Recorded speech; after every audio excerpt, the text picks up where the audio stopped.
Hello and welcome to the Storyboard Show. My name is John Gilbert and this is Ian Thompson. So viewers may have seen in the past us talking about how we put together video case studies and it was so full of great content that we didn't actually get time to talk about any of our particular stories. So what we thought we would do is do an additional edition where we talk about that. So Ian, we've both had many experiences of being involved in filming, people telling their story, and you've been doing filming in prisons before. Yeah, it's quite a while ago. It was sort of back. It was only a couple of years into when I'd been working, doing film work and editing and things.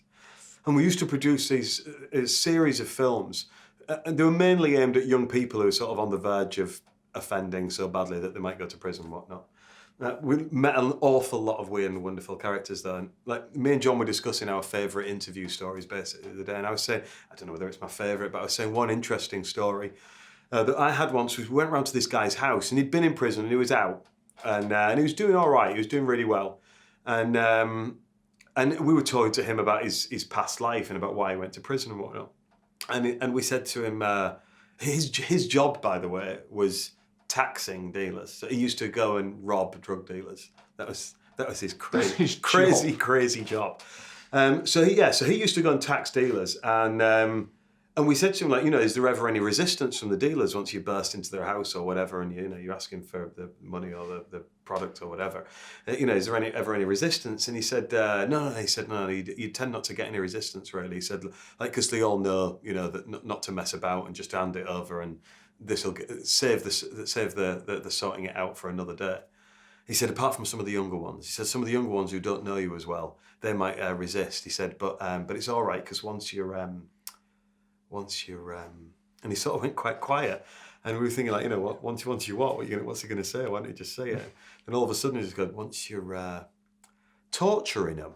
He says, at which point me and this guy Chris who was filming with me, you could just see the guy's house. Yeah, we were in the guy's house and we both just sort of like really slowly looked at each other. Then you could see us both like scouring the room to see what was the fastest way out in case we needed it. It was crazy. Oh, wow. Really good interview though, really good interview. And actually, it tells some really good stories and he was doing well.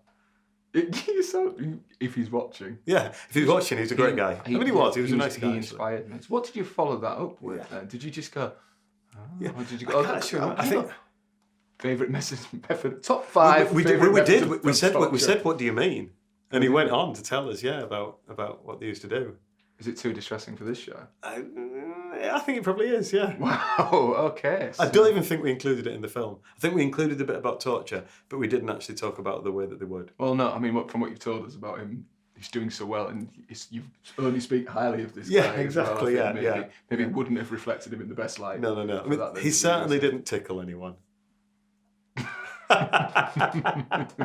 What about you? What's your favourite interview? Use your imagination. Yeah. Well, similarly, favourite's really not the right word from this as well. But I think it was, when we were talking about this, I was thinking, how did I even get into doing all of this? Because I have a different route from you. I didn't do the media training and so on. So, but one of the most surreal interviews I did, well, the two happened in quite close proximity. So I did, it wasn't a case study as such, but we did a press launch for an event that was happening, and I did a telephone interview with the singer Katherine Jenkins, right. And then I fielded the questions from the media before and so on. Like, I've never even been to a press conference before, but I was like, this is probably how you do it. And all these people showed up, and it was all TV and radio. It was amazing. Okay. Client got a bit drunk with success on that, and he was just like, let's do another press launch. And I'm just like, well, we kind of used the big story already, because what they did is Katherine Jenkins' band on the show was the Band of the Royal Marines. Wow. So that had been announced as a separate thing. The concert had already sold out by this point as well, so we didn't really need to do the publicity. But the client wanted to get the positive coverage for the Band of the Royal Marines in the same way they did the Katherine Jenkins. So twisted my arm and basically persuaded me to do another press launch. I sent all the stuff out, and the media were going, yeah, we kind of covered this story, John, already. And so it became quite apparent that all the 100 people turned up to the Katherine Jenkins thing, that nobody was turning up to the other thing as well. But they had this major from the army coming along who was very important, and we had to impress him and so on. So I was just trying to get anybody there as well. So imagine my glee when Channel 7 from Grimsby were like, oh yeah, we might send somebody down to this thing like that. So I was like, brilliant. So we can do an interview with the major. So everybody's face is saved. It was all that. So the cameraman turns up, But the Major's over there. I can say I'd met with the Major. And I just said, "Oh, yeah, the media will be along shortly," kind of thing. I'd introduced myself and so on. He just said, "Oh, mate, I don't do the interviews. I thought there'd be like a speech or something. I could just film it." Yeah. I was like, I can't do anything. Then I'm going. I was like, no, stop. And he just went, "Unless you do the interview," like that.